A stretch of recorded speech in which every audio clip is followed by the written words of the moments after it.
wa State Minister nitwa Barushimuhwe Bihoyiki Keve Christian ndi umunyamakuru wa televiziyo ya BTN. Kibazo cyanjye cya mbere ndakibaza Deje, muratubwira by'umwihariko uyu mwaka w'2026 ano manota atangajwe uyu munsi ni iki gishya mwabonye?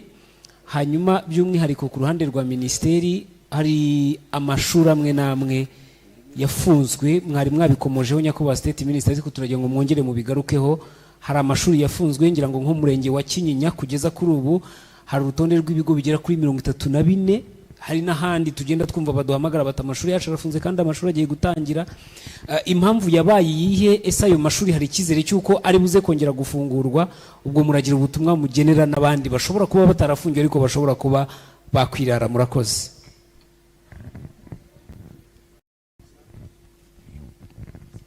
Murakoze, nitwa Denise Mbabazi Mpambara nkorera African Updates. Nashakaga kubaza habura iki ko iyo urebye mu bihe byagiye bitambuka mu banyeshuri bo mu mashuri abanza basoje amashuri abanza, habura iki kugira ngo tubone n'abiga mu bigo bya leta bari mu bahabwa ibihembo mu bahize abandi ku rwego rw'igihugu? Ikindi nashaka kubaza, amanota yamaze gusohoka, abamaze kubona amanota yabo, mu gihe hari uwaba atanyuzwe na combination yahawe cyangwa aho yahawe kwiga, birashoboka ko byahindurwa? Bisabwa iki? Bigenda gute? Murakoze. Arakoze. Tugiye gufata umunota nawe tugufate, hanyuma nawe batanu, hanyuma iyo seri ya mbere ibanze isubizwe.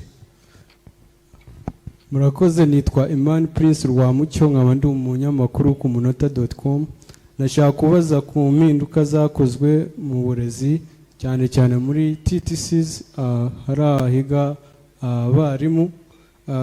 Mwavuze ko baziga imyaka 5, ariko iyo urebye neza ubona ko iyo myaka 5 nta ngaruka yagira ku muntu, kubera ko abantu bose bazasoza TTCs ntabwo ari abantu bazajya kwigisha, bashobora kujya mu yindi field, kubera ko rero icyo kintu cy'imyaka harimo umuntu ushobora kugera hanze agasanga imyaka yaramusize kandi force yenda yamufata, ariko kubera imyaka afite ugasanga abuze iyo opportunity.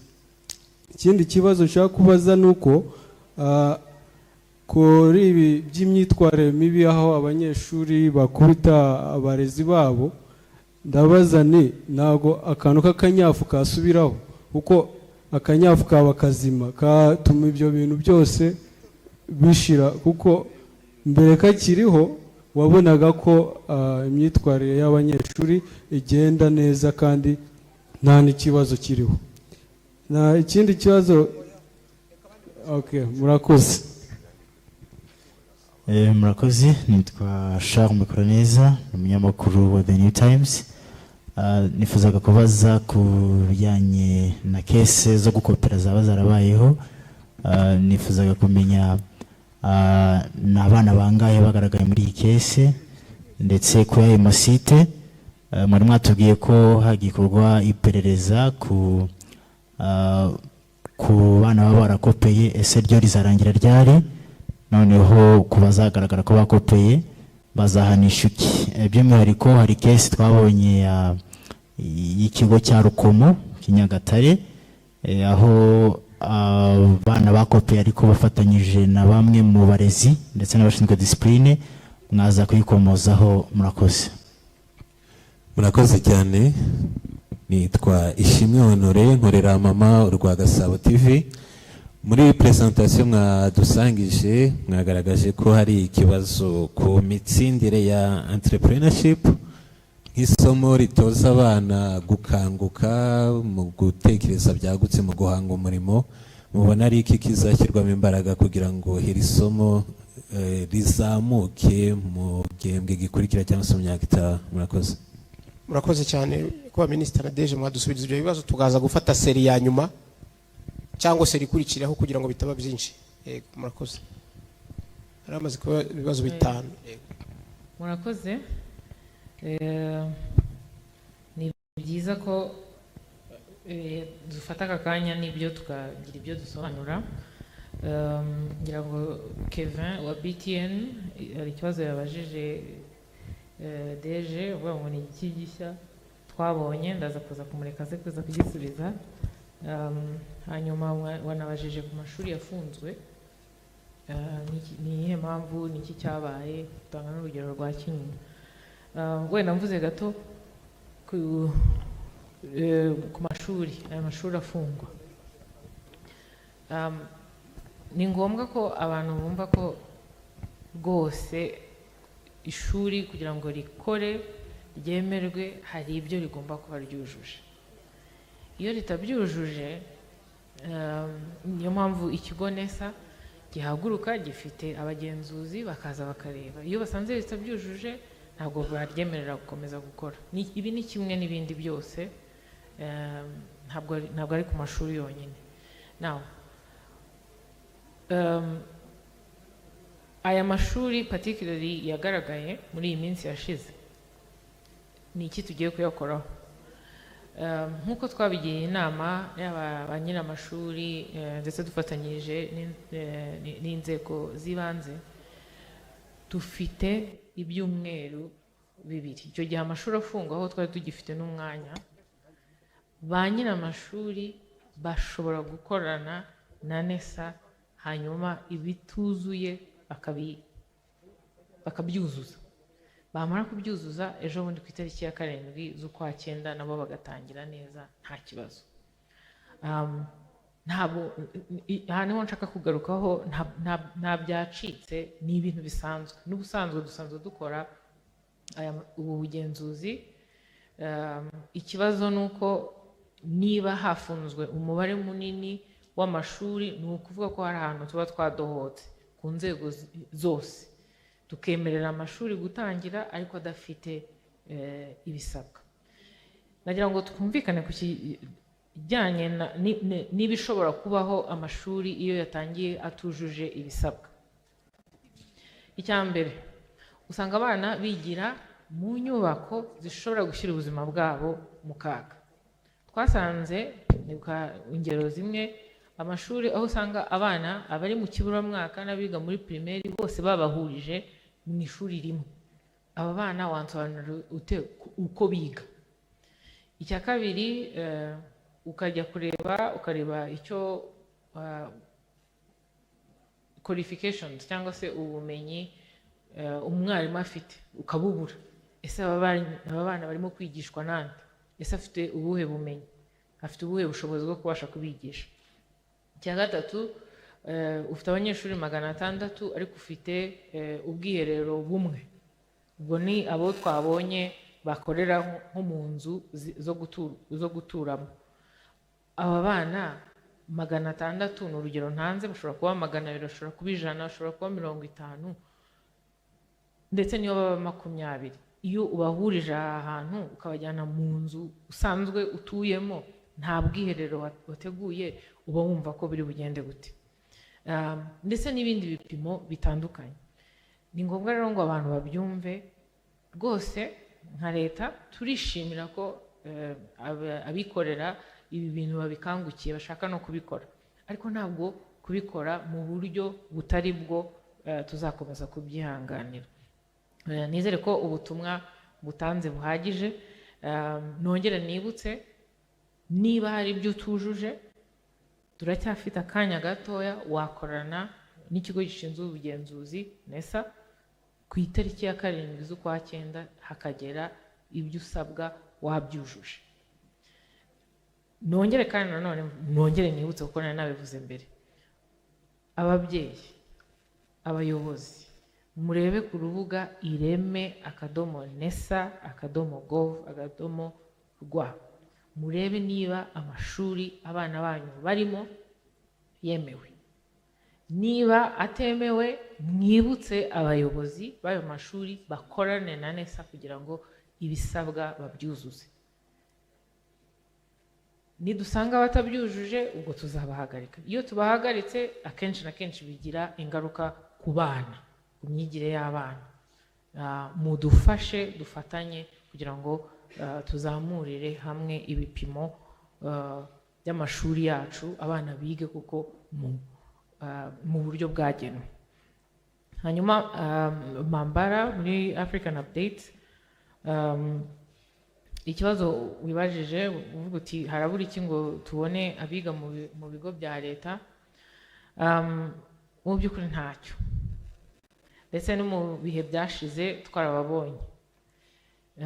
Uyu munsi ni uko hagaragaye abangaba abahize abandi ni 8, bakaba baturutse mu bigo ubona ko byigenga. Iyo ukomeje n'ahandi mu yindi myanya ikurikira urababona, ariko nanone umuntu ntabwo yakwirengagiza ko rimwe na rimwe mu bigo bya leta kondisiyo abana bigamo rimwe na rimwe ziba zitandukanye. Murabizi dufite ibibazo hamwe na hamwe by'ubucucike, aho abana biga ari benshi ntabwo wabagereranya n'abiga ari bakeya. Hari bimwe na bimwe baba badahuje n'abandi, gusa nicyo twese tubereyeho ni ukomeza kugira ngo tubafashe nabo bige kandi batsinde neza. Icyo twabemerera ni uko muri babandi 88% mwabonye rwose abiga mu bigo bya leta barimo kandi barimo benshi. Hanyuma mu gihe hari utanyuzwe bigenda gute, ndaza kureka Dejenesa abisobanure. Hari uburyo bwashyizweho bwo gukora appeal, gusanga abakozi ba NESA mu turere hirya no hino bakagenda babafasha. Ibyo ni ibintu bisanzwe ariko araza kuza kubivuga.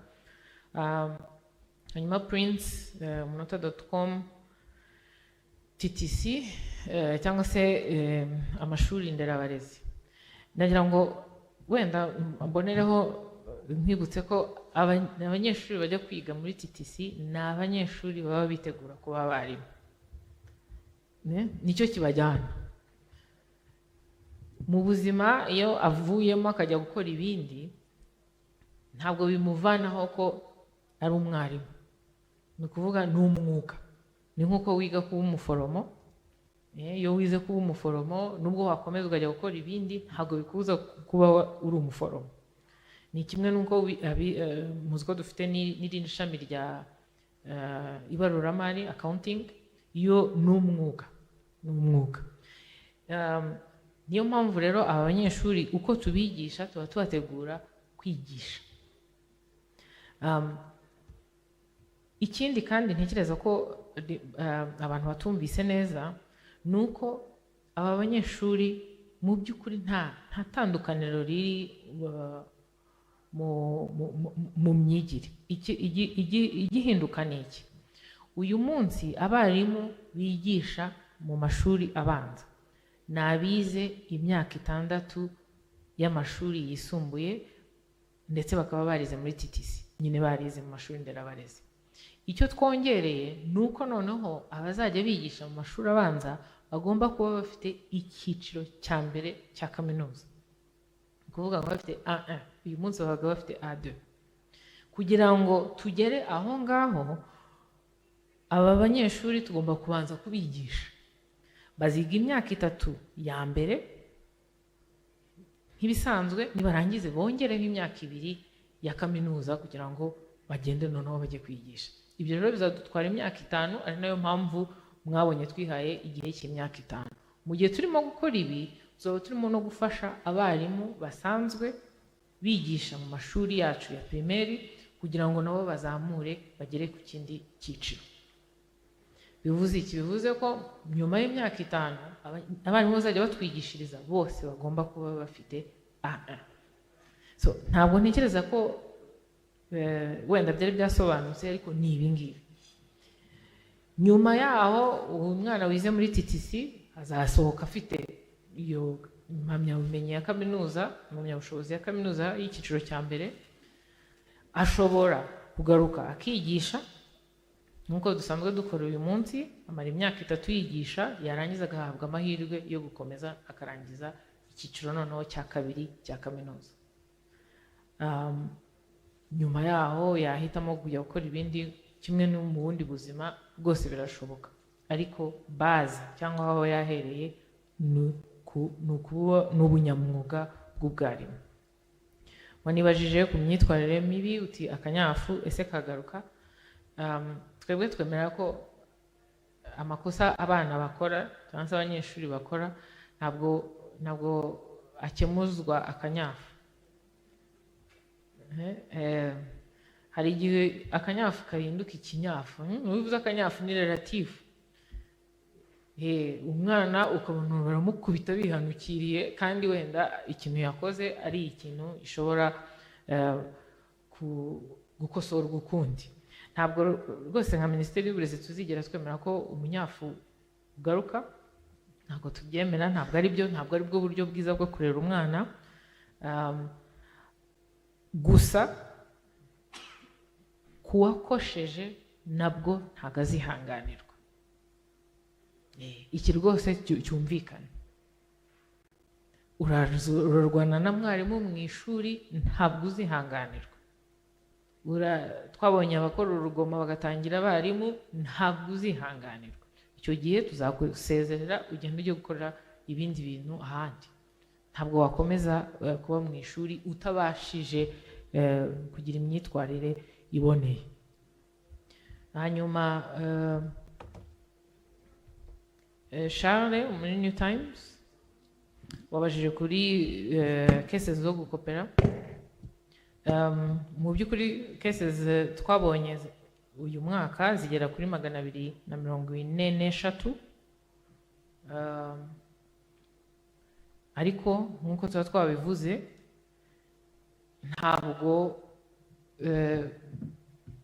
umuntu nyine ubifata kuri face value, hagomba kubanza gukorwa iperereza ryimbitse.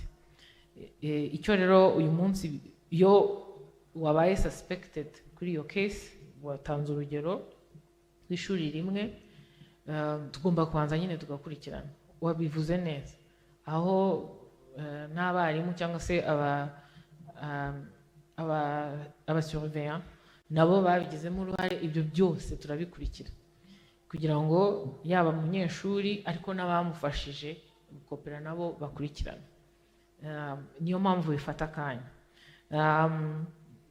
Wibajije ngo bizakorwaho iki? Amategeko agenga ibizamini ari clear. Iyo wafatanywe imyitwarire itariyo ntabwo amanota yawe tuyareleasinga, ariko niyo mpamvu tuba tukiri gukora izo investigations. Hanyuma iyo birangiye tukabona babigizemo uruhare, harimo abo dusanga tugasanga yes yari suspected, niyo mpamvu ari suspected, amanota yawe tukayagusubiza bikaba released ugakomeza. Ariko hari naho bigaragara ko kuko wakoze amakosa. Turarera, turi mu burezi. Iyo turi mu burezi ntabwo twakwihanganira ibi bintu bya cheating, ibintu bitangira uyu munsi ejo bikazakura bikazaba ikindi. Niyo mpamvu tuzakomeza kubikurikirana. So abazagaragaraho amakosa bazahanwa hakurikijwe uko amategeko abigena. Honore Mama Rwagasabo ti entrepreneurship, ko abanyeshuri batayitinze nibyo, niyo mpamvu ibizamini nk'ibi bibaho. Iyo bimaze kubaho dusubira inyuma noneho tukinjira muri buri kizamini tugatangira kwibaza ariko ni iki cyabaye. Ese ni integanyanyigisho itameze neza? Ese ni uburyo abarimu wenda batayumvise? Ese ni amahugurwa agomba kongerwa muri ibi? Ngira ngo twabibonye nko ku mibare ushize abanyeshuri baratsinzwe ku kigero rwose kiri hasi, ndumva yari nka 38. Ubu ngubu bakaba bageze kuri 50%. Bivuze iki? Bivuze ko hari ibyo usubira inyuma ukajya kureba kuvuga ko ni igiki kitagenze neza, ni hehe ibintu bipfira. Niri rero nk'iri somo rya entrepreneurship, icyo bitugaragariza nuko hari ahantu hatameze neza. Icyo gihe natwe dusubira inyuma tukajya kureba, hanyuma tugakoresha ibi ngibi, tugakoresha izindi analyse, tukareba ibigomba guhinduka. Numva ibibazo byari ibi. Deje Nesa hari ibyo babajije banyunganira. Murakoze. Murakoze. Hari ibindi bibazo bibiri bifuje ko nagira icyo mvugaho. Ikibazo cya mbere cyabajijwe na Christian, ko yabajije ateste murebye gihe ni iki gishya mwabonye muri ibi bizamini bya leta? Buriya muri bizamini bya leta iyo ugiye gusuzuma ibikorwa byose bikorwamo guhera bitegurwa kugeza bikozwe ndetse tugatangaza n'ibyavuyemo, buri mwaka uri ufite umwihariko wawo. Gusa igishya wenda cya mbere cyagaragaye nuko hari ibizamini ngiro twatangiye mu masomo ya siyansi, abana biga impuzamasomo zirimo siyansi, aho naho bo bakora amasuzuma ngiro, aho ubushize bayakoraga igihe gito, ariko ubu ngubu bakaba barahawe igihe gihagije cyo gukora ubushakashatsi. Byatugaragarije ko icyo gihe cyiyongereye mu by'ukuri cyatanze umusaruro. Icya kabiri nakigarutseho, umwaka ushize nibwo twazamuye inota byo gutsindirwaho kuri 50%. Mu by'ukuri igishya ndetse kinafite akamaro urebye n'ibindi bishobora kuba bifite umwihariko, nuko umusaruro mu by'ukuri wariyongereye muri rusange nk'uko nabivuze ubushize, nako nabivuze muri presentation. Ibyo mu by'ukuri biraduha icyizere ko abana bari mu mashuri biga neza, kuko urebye ijanisha ry'imitsindire aho ryari umwaka ushize naho riri ngubu biragaragaza ko mu by'ukuri abana bakoze neza. Icyo nicyo gishya, ni nacyo mu by'ukuri kidutera imbaraga zo gukomeza gushyira mu bikorwa gahunda zihari zo guteza imbere uburezi. Icyanyuma wenda nyakubahwa minisitiri yakigarutseho, ni umubare munini ugereranije n'imyaka yabanje w'abana bagenda bakora ibitemewe mu bizamini bya leta. Kuhaba hari amabwiriza abigenga, ariko cyane cyane n'ibyo twagarutseho byo gukopera cyangwa se bagakopezwa. Umubare munini wabo nawo mu by'ukuri urabona ari ikintu gishyashya nk'uko nyakubahwa minisitiri yabivuze. Ndumva ari ibyo ngibyo navuga bitatu mu by'ukuri bisa naho ari umwihariko muri uyu mwaka. Hanyuma ikindi babajije bati se umwana utanyuzwe mubyeyi, aha harimo kutanyurwa wenda mu byiciro bibiri. Icya mbere ni uko umunyeshuri utanyuzwe wenda n'amanota ashobora kuba yabonye, cyangwa se utanyuzwe n'aho twamushyize mu ishuri runaka, aba afite uburenganzira bwo kujurira cyangwa se gusaba ko amanota yabonye twamurebera mu by'ukuri uko byifashe, niba hari ikibazo kirimo. Ahangaha umwana aba afite uburenganzira bwo kujurira, ariko ubujurire bwe bunyuzwa ku muyobozi w'ishuri. Ntabwo ari ubujurire umubyeyi cyangwa umwana ageza kuri NESA, bunyura ku muyobozi w'ishuri, kubera ko ubundi ishuri n'ubuyobozi n'abarimu nibo baba bazi wa munyeshuri wakoze ikizamini cya leta, bakavuga bati uko dusanzwe tuzi umunyeshuri runaka, koko ashobora kuba aya manota yagize mu isomo runaka ashobora kuba afite ikibazo. Hanyuma uwo muyobozi w'ishuri akaba ari gushyikiriza ubwo busabe NESA, hanyuma ikabusuzuma ikareba uko buteye. Iyo ni impamvu ya mbere. Impamvu ya kabiri ni uko mu by'ukuri urebye umubare w'abanyeshuri tuba dufite kungana, buri wese agiye yigereza ubusabe bwe kuri NESA, hari ukuntu kubusuzuma bishobora kuba byagorana, hama tugasaba ko bukusanyirizwa ku ishuri, umuyobozi akabutanga, hanyuma tukabusuzuma. Icyo ni icyiciro kireba amanota. Kukireba aho twashyize umunyeshuri ku ishuri runaka, hari nk'urugero nk'umubyeyi uvuga uti wenda umwana wanjye nubwo yabonye umwanya ku ishuri azigabayo, ariko ni kure, nifuzaga ko umwana yakwiga ataha imuhira. Ubwo ni urugero rumwe ntanze. Aho ho hari uburyo bwashyizweho buzatangira. Umuntu anyura kuri hari urubuga banyuraho, rwa rubuga ndetse baba barebeyeho amanota, ni naho banyura bavuga bati twifuzaga ko muduhindurira ikigo mwaduhaye, nabwo baduha ubwo busabe bwabo. Ariko buno busabe ndagira ngo kwa minisita nibutse ko ntabwo ari ubusabe duhita dusubiza mbere y'uko abanyeshuri bagera ku mashuri. Ni ukuvuga ngo imyanya tuba dufite ubu ngubu yose tuba twarashyizemo abanyeshuri, nubwo tubaho umwanya ngo basabe tube twabahindurira, ariko hagati aha na mbere y'uko basubira ku ishuri ntabwo twabasha kubahindurira kuko imyanya yose tuba twarayishyizemo abanyeshuri. Ahubwo bisaba ko tureka ko abanyeshuri bagera ku ishuri, hanyuma tukareba ngo niba wenda twarohereje kuri setandura abana 100 hagiyeyo gusa 80, noneho abo 20 iyo myanya y'abanyeshuri batagiye wenda bahisemo kujya ahandi, tukayikoresha dusubiza bwa bujurire bw'abanyeshuri.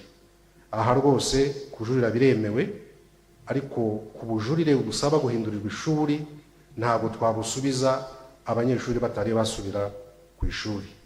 Kuba minisita tuba ari byo bibazo bari bambajije. Murakoze.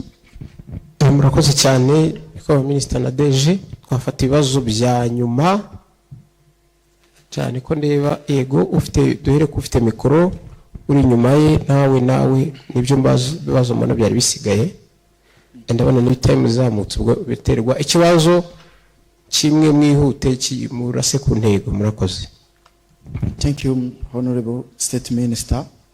Amazina yanjye nitwa Roger TV5 Rwanda. Umwaka ushize umujyi wa Kigali wagize uturere ngira ngo nka Nyarugenge na Gasabo twabaye mu twanyuma. N'uyu mwaka ndabona ariko byagenze mu wa mbere, mu wa kabiri no mu mashuri umwaka wa gatatu mu bizamini bya leta. Iyo mukoze ubugenzuzi musanga umujyi wa Kigali amanota bipfira he. Then the last question, Honorable State Minister, back then education was not only path to success as today. Rwanda has made a significant progress in making education not only a pathway to academic success, but also a safe way and supportive environment for young people. However, we continue to hear concern about students' indiscipline, including conflict among students, and some cases it's provoked their teachers. This concern is especially raised around the candidates who have already completed the national examination registration. What measures is the ministry taking to address such behavior, and what is being done to ensure that the registration for national examination does not create the sense that students are being disciplinary accountability? That's all of me. Thank you.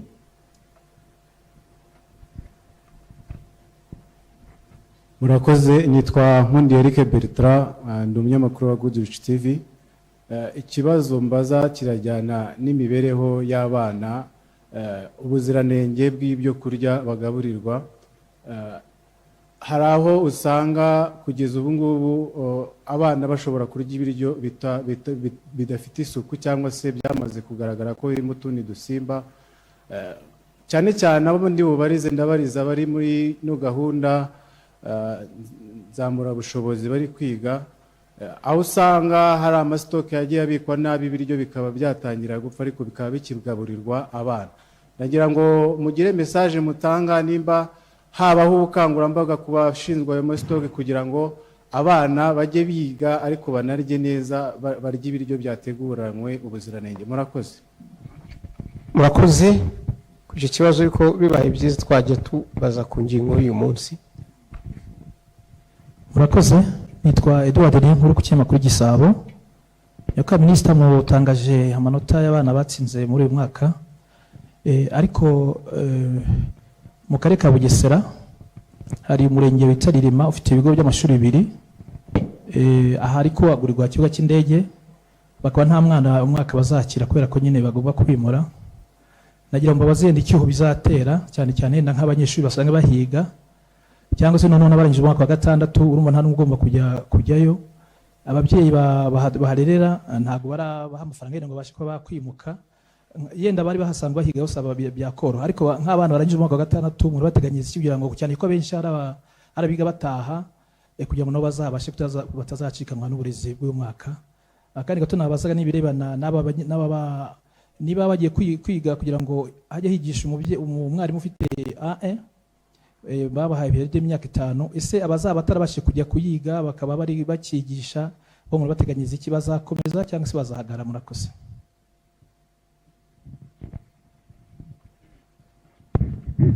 murakoze nyakubahwa minisita nitwa Bernard Wihoreye nandikira ikinyamakuru gikora inkuru z'abana cyitwa Ijambo ry'Umwana ndashaka kubaza ese hari umwihariko ubaho wo gukomeza gukurikirana bano bana baba batsinze neza cyane ko baba bagaragaje ko bafite ubuhanga hakiri kare murakoze murakoze ibibazo byari ibyo ariko Charles New Times zigeze kuzamura ikibazo cyawe cya nyuma baguhe mikoro hanyuma dusoze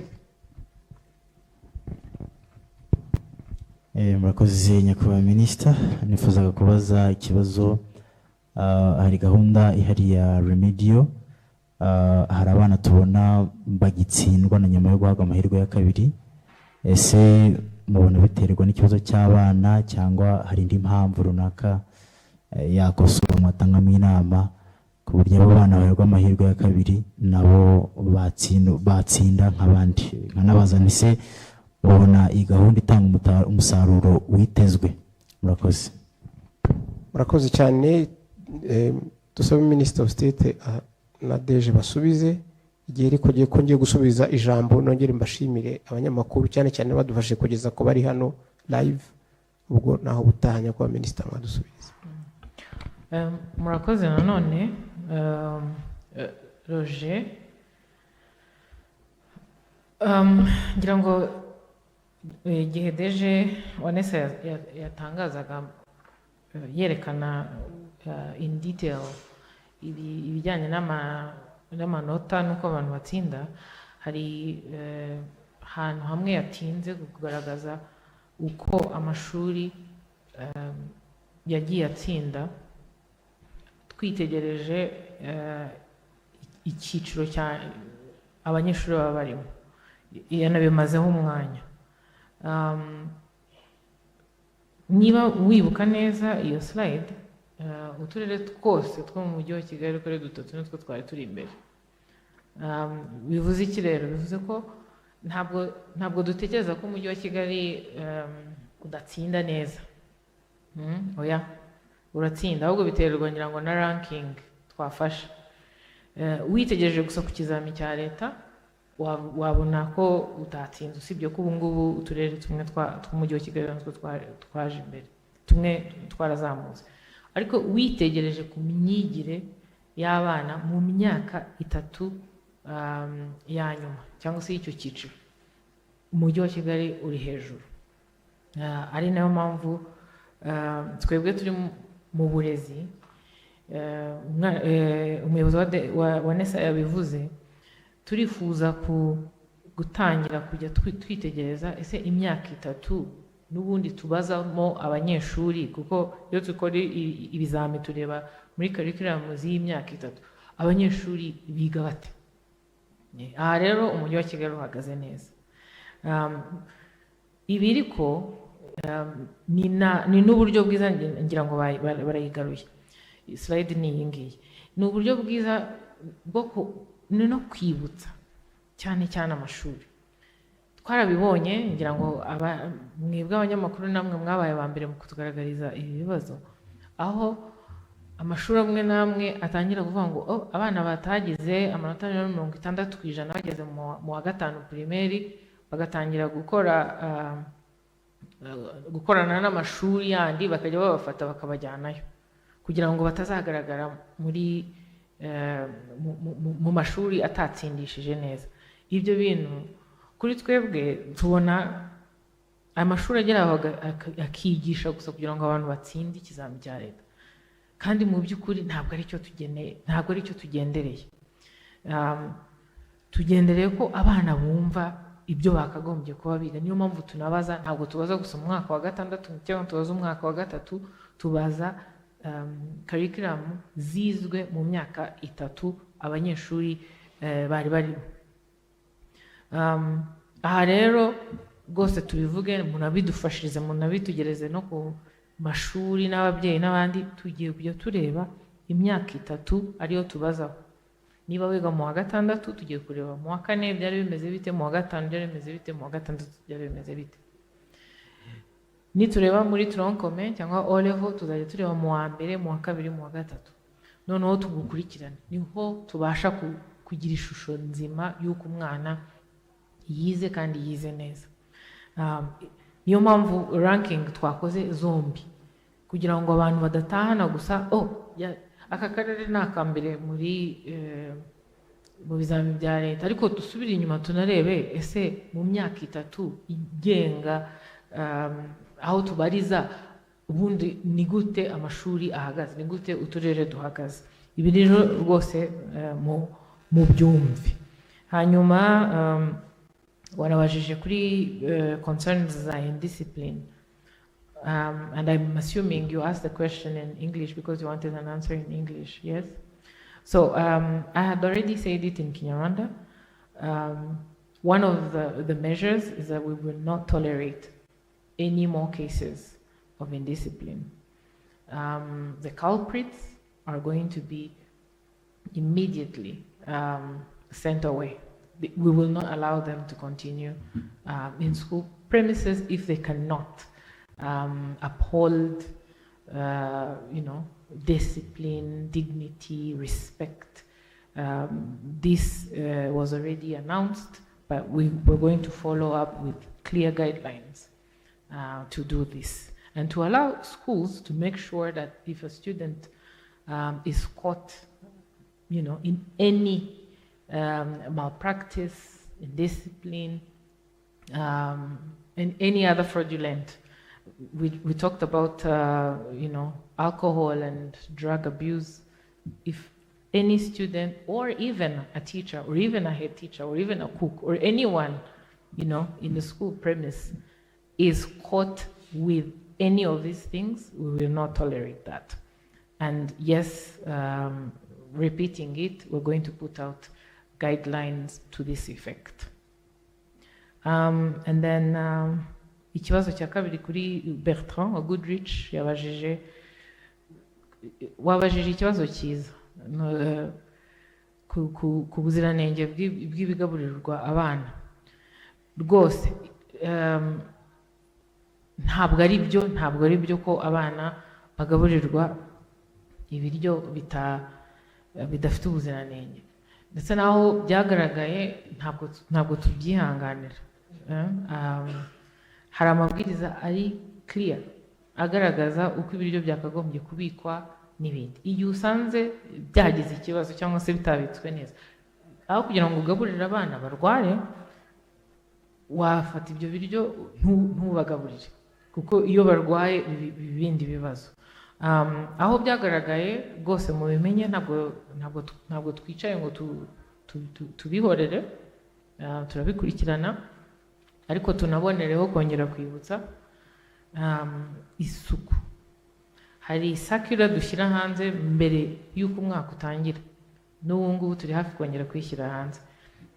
Section y'ikijyanye n'isuku, ko ibyo mu gikoni bikorwa n'ibindi, iraba iri comprehensive, ni ukongera kwibutsa bigenda bite. Aha nashakaga no kuvuga ko bwa mbere mu gihembwe cya 3 gishize, cases z'abana barwaye cyangwa se bagize habanetse ingaruka ku mirire zari nka nazo. Bivuze ko amashuri, inzego z'ibanze bakoze akazi gakomeye ko kugira ngo bakorere hamwe, bibutse amashuri ibi bijyanye no kugaburira abana ndetse n'ubuziranenge.